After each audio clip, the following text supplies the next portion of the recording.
कभी कभी देश की सुरक्षा उन लोगों के कंधों पर टिकी होती है जिनके नाम इतिहास की किताबों में नहीं मिलते, जिनके चेहरे किसी अखबार में नहीं छपते और जिनकी कब्र तक का पता दुनिया को नहीं होता। ऐसा ही एक नाम था इकबाल सिंह।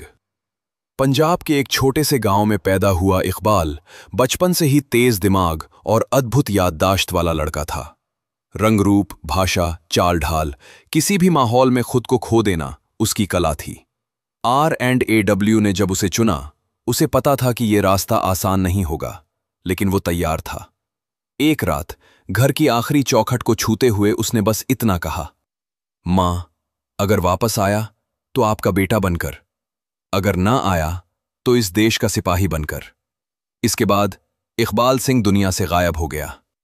कराची की तंग गलियों से होकर लाहौर की मंडियों तक, फिर पेशावर की धूल भरी सड़कों तक, इकबाल अब इकबाल खान बन चुका था।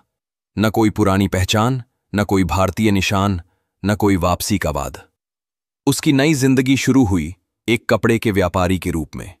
दुकान छोटी थी पर पहचान बड़ी हो रही थी, क्योंकि हर कोई उस सरहद पार से आए पठान को भरोसेमंद समझने लगा। और इसी भरोसे ने उसे आतंकियों, हथियार तस्करों और ISI एजेंटों के बीच सीधे पहुंचा दिया। इकबाल का काम था गुप्त संदेशों, मीटिंग्स और हथियार सप्लाई पर गहरी नजर रखना। रात रात भर बंद कमरों में मीटिंग होती, जहां नक्शे फैलाए जाते, बंदूकें चमकती और भारत के खिलाफ योजनाएं बनती। इकबाल हर शब्द, हर चेहरे, हर इशारे को अपने दिमाग में सहेजता, और जब रात सबसे काली होती तभी किसी पुराने खस्ताहाल टेलीफोन बूथ से भारत को जानकारी भेजता। उसके भेजे एक एक संदेश ने भारत में दर्जनों हमले रोके, कई जवानों की जान बचाई और कई दुश्मन नेटवर्कों की कमर तोड़ दी। एक दिन सीमा पार हुई एक गलती उस तक भी पहुंच गई। ISI को शक हुआ, कहीं नेटवर्क में कोई भारतीय तो नहीं।